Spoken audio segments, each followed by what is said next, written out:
Homegrown Radio. Welcome back to yet another episode of Soul Cafe with myself, Thuso Mokoena.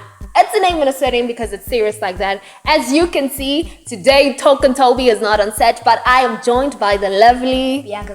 How are you doing? I'm good, how are you? I am fantastic. I can't wait for us to get into today's topic because, wow. Yes. I'm looking forward to it because I know you're a teacher, and with you being a teacher, you need to be a parent to these children at some point. I'm tempted to ask, how's the experience? The experience is very humbling. It's like nothing in this world. So all I can say is it's a roller coaster. I know, parenting should be a roller coaster. That's what it is. So today we're going to be talking about parenting, different types of parenting styles. Is there a right parenting style? And as children, as a child, what do you think parents could do better? So I want us to start by first defining parenting. What is parenting?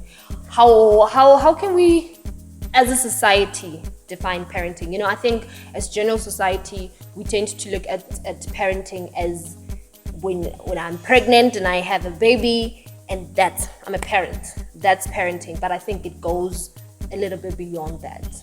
Yeah, it goes very deeper than that because I think, in my perspective, parenting is just your involvement and how the decisions you make pertaining to the child. I think that's what parenting is. It's that simple. So because we love to over-conceptualize things and over-complicate things, we don't see it as it's that simple. Just your involvement, your decision-making pertaining to the child, and how you interact with the child. That's parenting. But at times, I hear you say it's that simple, but is it really that simple? At times you tend to have your own things you're dealing with. Could have been maybe things you're dealing with. You never had the right parents present. How do you now, as a new parent, start navigating parenting? So in psychology, they say the first thing to finding yourself or finding help is to admit that you have a problem, right? Or rather see the situation for what it is, like see the trauma, go to the root of the problem. So that's what I feel. So parenting from trauma is you not looking at the problem, at the deeper problem. Sure. At the deeper problem. Because, for example, some parents are very very nonchalant about parenting, like they're not involved, and that creates trauma. You understand? Because that's how they were taught. You don't have to be that involved, or your involvement stops there, and then there's over involvement. So it's a very tricky line. It's a very, very tricky line. It is, right? A very tricky line. So there's been conversations about parenting versus facilitating kids.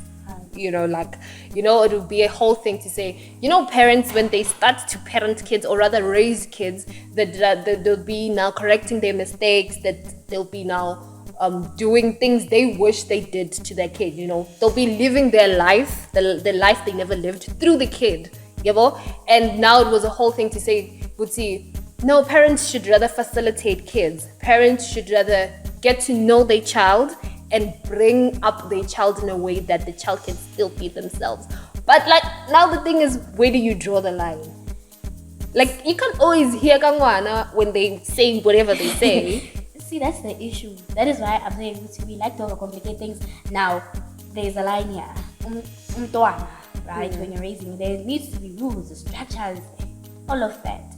Now, once you are getting to know the child, there is a certain line that you need not to cross as a parent. There are certain rules that you all follow. For example, the rule of drinking. Even in this day and age, you'll never catch me with a beer in front of my mom. Because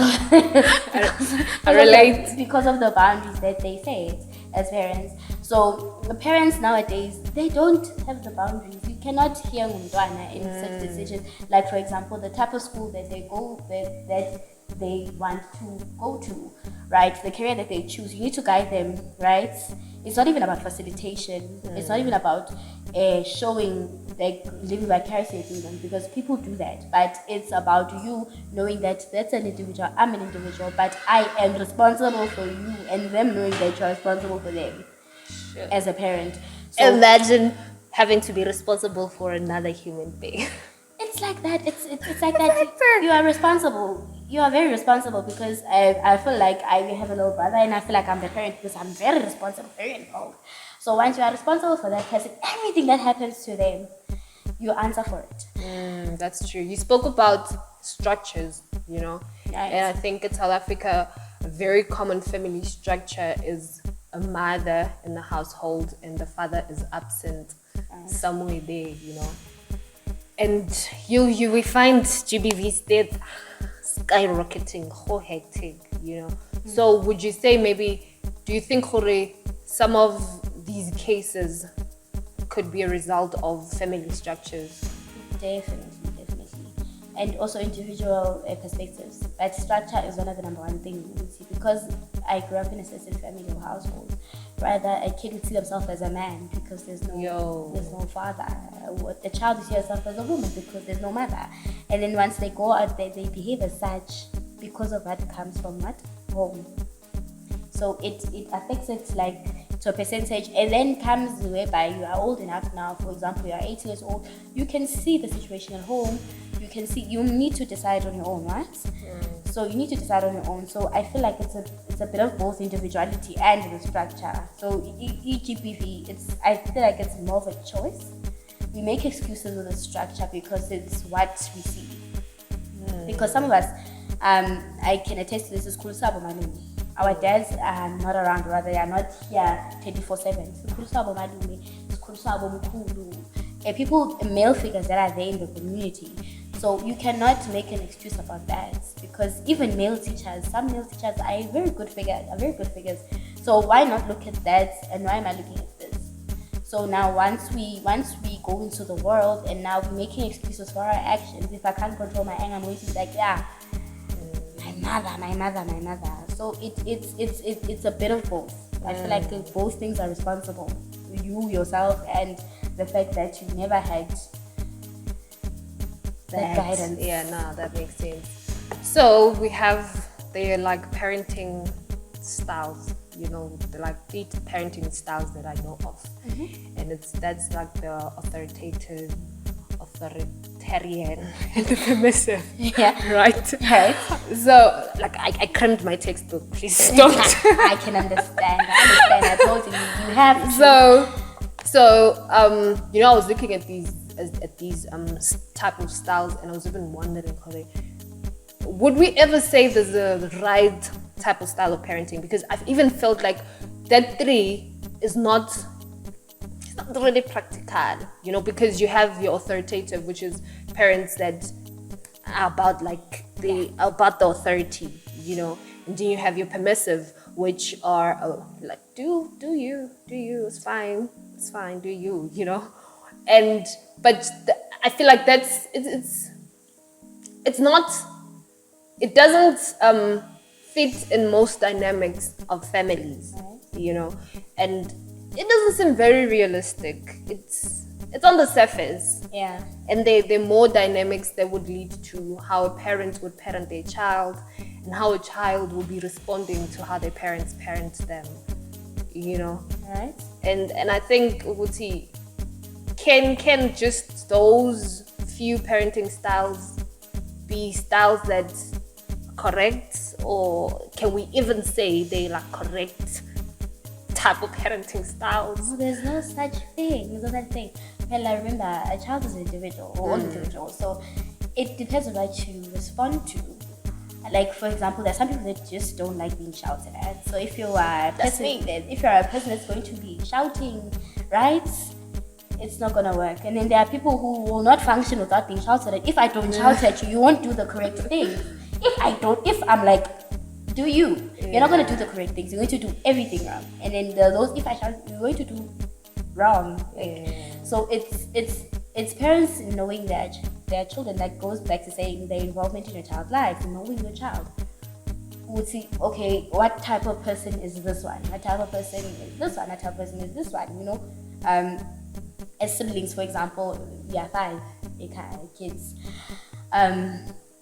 What type of person is my sister? What type of person am I? My brothers, you know. So you need to look at individual people. It's okay. Once I deal with this one, I shout.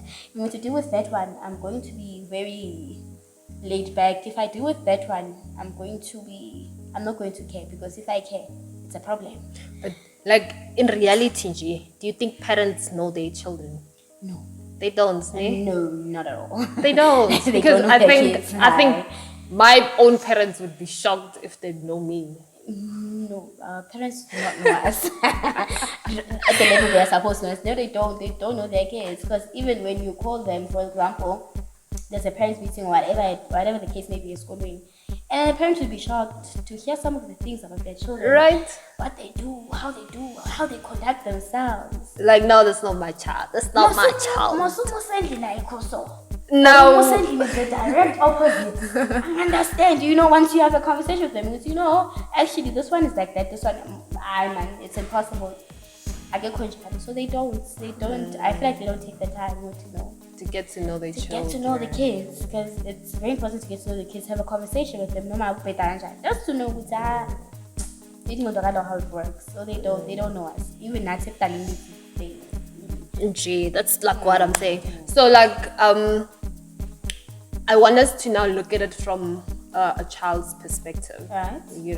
Would say like, I mean, as a child, you sometimes feel like if your parent does this, it could have been better, or it would be better, Right. So I know with myself, I have a lot of anxiety and it stems back at home, Yeah.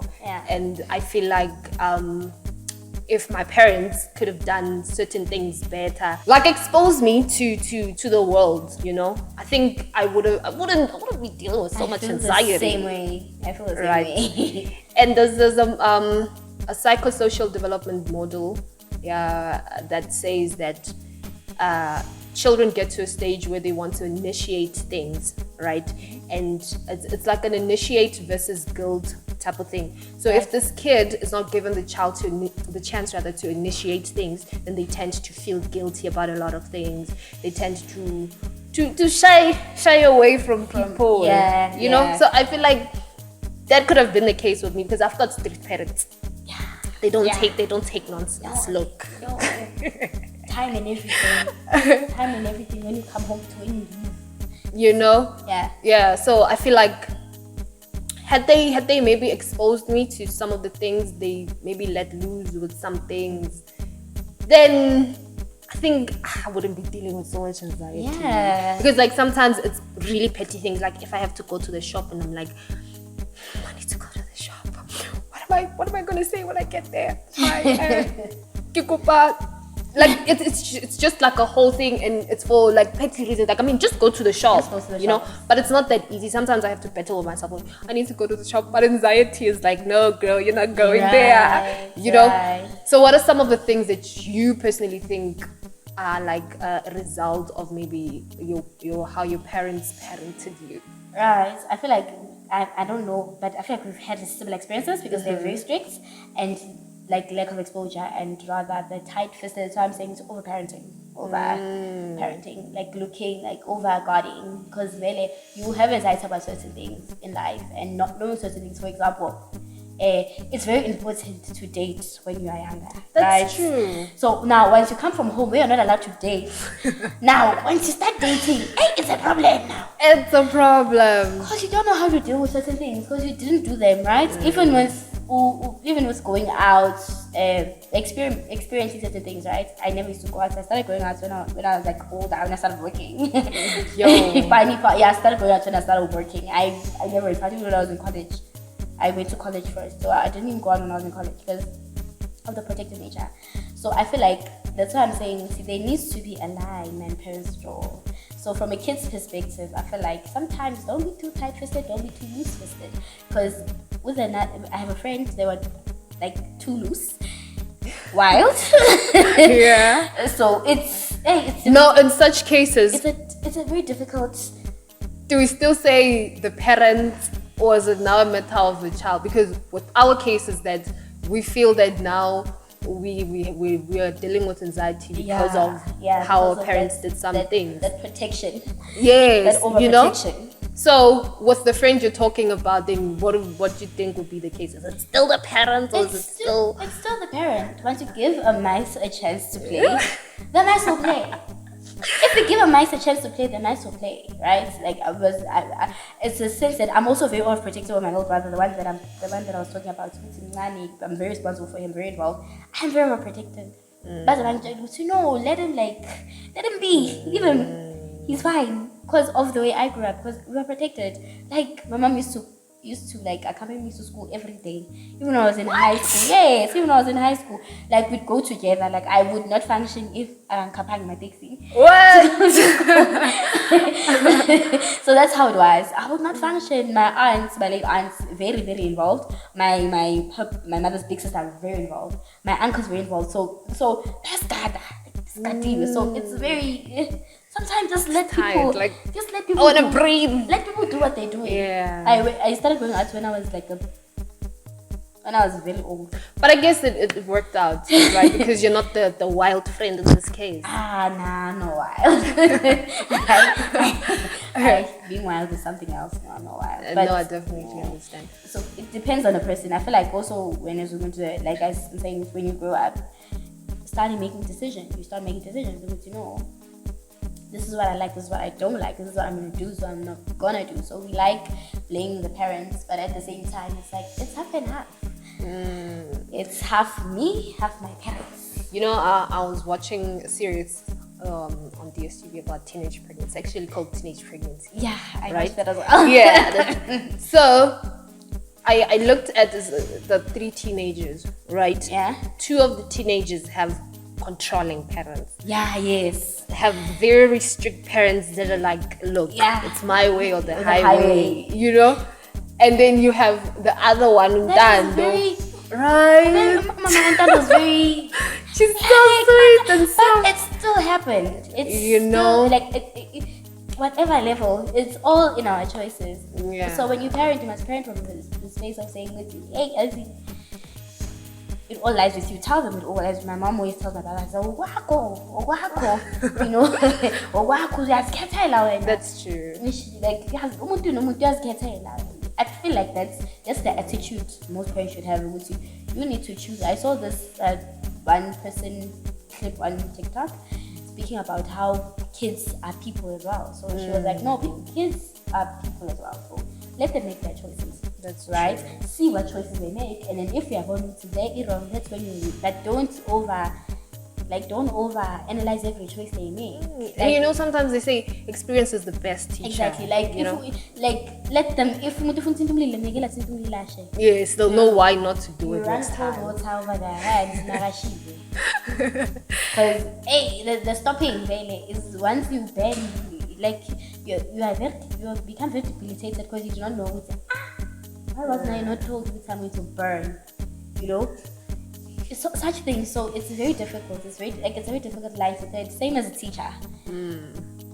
No, that definitely makes sense. And I think that's where we're gonna wrap it up. But I think in just closing remarks, parenting is difficult. I'm not a parent, but I look at it and I'm like, this is hectic, and I think it's important for parents to somewhat take parenting classes in a way, to be able. I think they need to be at a point where they can stand away from their trauma and not parent from a place of trauma.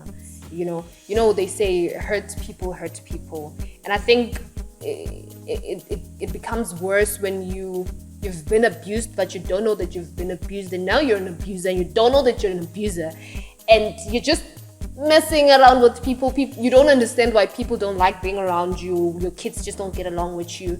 I think parents sometimes need to. There's one thing parents do. Yeah. They don't kolisa. Never. That's one thing that parents don't do. Parents don't kolisa, and I think again, no matter how wrong they are. Yeah. So there's no. That's why this woman, I found point my kids are people as well. Yes, apologize when you're wrong. That's true. That's true. So you stand away from the situation as well. I'm an individual. You're an individual. Parent from that perspective. That's true. I think you are going to find yourself at a very good chance of raising umuntu ongekazabe traumatized. Right. Yeah. That is so true. And that is how we wrap it up right here on Soul Cafe with myself and Bianca Gold. You definitely don't want to miss out on the next episode, so do stay tuned.